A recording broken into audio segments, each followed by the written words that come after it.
Okay, I'm Olivia Bonomo. I'm a criminal justice and forensic biology double major. Well, Olivia, thank you so much for taking this time for me to be able to ask you a few questions. The first question I'd like to ask you, do you notice any divide between CCE students and traditional students? There's a very large gap between the CCE students and the traditional, and it's very prevalent not only by the classes the students are allowed to take, but it's also the presence in the cafeteria and the library and other places on campus. All right. And what about any divide between like student athletes and traditional? Like, do you notice them in the cafeteria, around school, in class? Like, give me some examples. And do you really think there is a divide between athletes and traditional students? There is a divide between the like the students in general and the student athletes.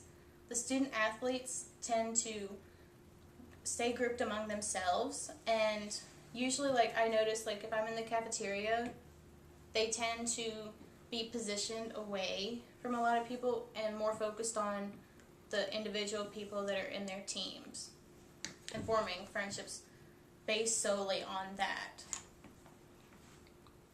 And Olivia, also another question.